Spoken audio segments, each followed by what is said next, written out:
welcome back to my channel, or welcome if you're new. If you are new, hi, I'm Cora. Make sure you check out the description box below for links to all my social accounts as well as my website, corashay.com. And let's get into today's video because I'm going to be sharing a few habits that you can add to your life to help you stay a lifelong learner. I could talk on and on about the importance of becoming a lifelong learner and how it helps you grow as a person and how it helps keep your brain sharp and which has mental benefits and physical benefits to it as well. But let's get into the habits because honestly, I could talk about that for 15 minutes and then this would be a very long video. Hi everyone, live your best possible life. All right guys, I cannot talk enough about how important. The first habit is to read nonfiction books regularly. I know that that doesn't sound like a ton of fun unless you're somebody who already enjoys those, in which case good for you. I am somebody who, it depends on my mood whether or not I enjoy reading nonfiction, but forcing myself to read nonfiction regularly is one of the best things to help me gain new information, which of course is essential for being a lifelong learner. Lifelong learner of course means learning new things. And I tend to set a goal of just reading one nonfiction book a month. Sometimes I surpass that and sometimes I struggle to hit it. Either way, at least I'm making an effort to learn new things, and I highly recommend adding this habit to your life as well. Next is to follow current events regularly. I am not saying that you need to read thousands of think tanks every single day, absolutely not, but just maintaining a decent level of following current events, and not just in the current events that you're the most interested in. If you're really interested in sports, following more than just what's going on in the sport world, or if you're really interested in politics, following more than just what's going on with politics, but also following what's going on with social current events and things like that as well. It's great to maintain that information, and it's a great way for you to just learn little new things. It's amazing when you're reading about one current event topic, how many other little pieces of information that you learn along the way as well. Habit number 3 is to make it a routine to take some online classes.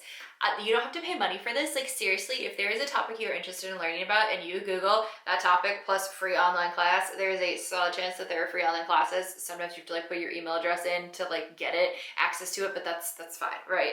That's still free. So that being said, online classes are a phenomenal way to help you continue to learn as an adult. A lot of times they are way less pressure filled, of course, than when you're in high school or college, but they still are an opportunity for you to learn new things and to be actually taught them. And it has a little bit more pressure on it in a positive way to a social pressure to actually complete the work and to pay attention, because it's not just you reading a nonfiction book by yourself, it's you taking an online course. 4, play brain games on your phone, specifically a numerical-based game or a word-based game where it's going to encourage you to keep your brain sharp and to learn new things along the way, learning new words, learning new, okay, so the numerical ones, you aren't necessarily going to learn new things, but it is going to help keep your brain sharp, which is important in general. But I do actually, we all play games on our phones, so you might as well play a game that's going to help either keep your brain sharp and or teach you new words and things like that. Next habit is journaling. Journaling is something that sounds like a funny thing to help you become a lifelong learner, but part of learning is learning about yourself and learning about what you want from life and where you feel like you are in life and what you're dreaming about, and learning about your emotions and just who you truly are as a person. And journaling is one of the most incredible ways that you can do that. So start adding it into your routines to journal, whether that be in the morning or the evening or right before bed, whatever works for you, works for your daily routines. Regardless of what works best for you, try to make it a habit to journal regularly. Next habit is to make it a habit to challenge yourself regularly. Challenging yourself is one of the best ways that you can push yourself and that you can learn new things. Of course, part of what makes something challenging is that you've either not done it before or you haven't done it regularly, or it involves learning a new skill or learning new information in order to accomplish it, which is what is challenging and scary.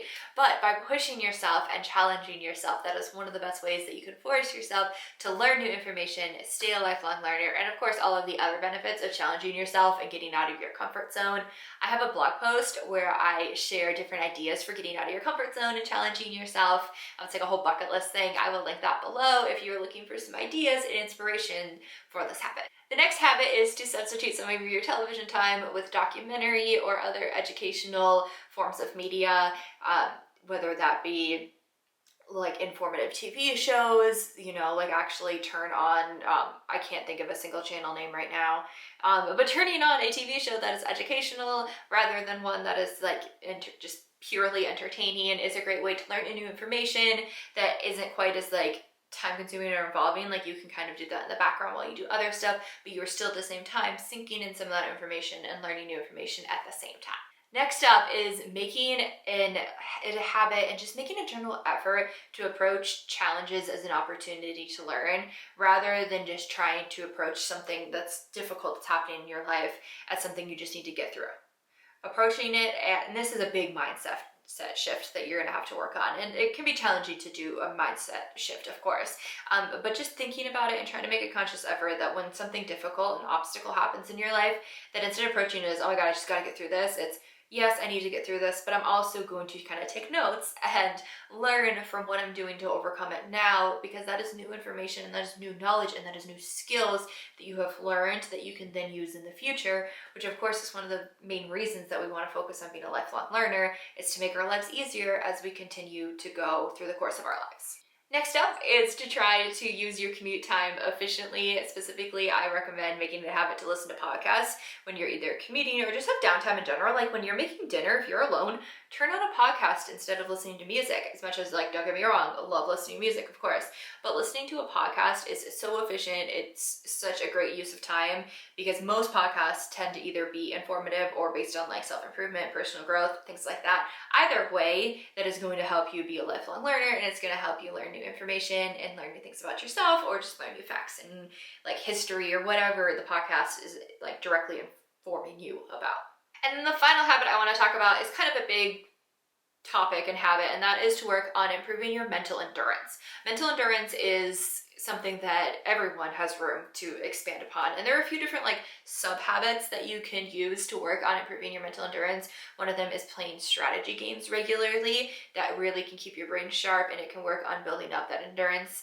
Another way is to do small challenging habits throughout the day. These are a lot smaller than kind of the challenging idea we talked about earlier, but things like if you are reading a book, challenging yourself to read an extra 2 chapters. If you are waking up in the morning, challenging yourself to read an informative article before you go on social media. Think little things like that where you're pushing your brain are going to help to keep your brain sharp. It's going to help to keep you engaged. It's going to help to keep you informed, and it's going to help you become a lifelong learner. Anything that you can do to build your mental endurance is going to help you out, just like in life in general. Of course, this is going to be very specific to you and what your goals are in life and what you want out of your mind.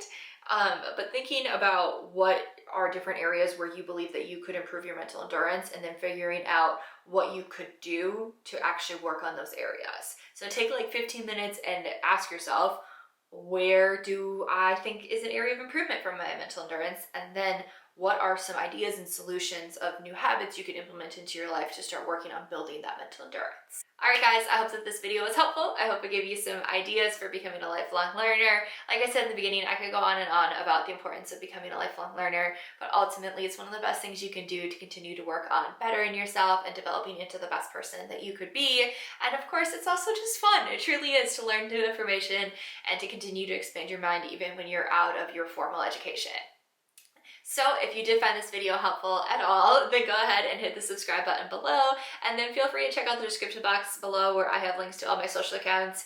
If you liked this video, then definitely check out CoraShay.com, which is linked below, which has tons of self-improvement and bettering yourself and your life content on there, like way more content than I have on this channel. That being said, I hope that everyone has a great day and you are staying safe out there. Bye!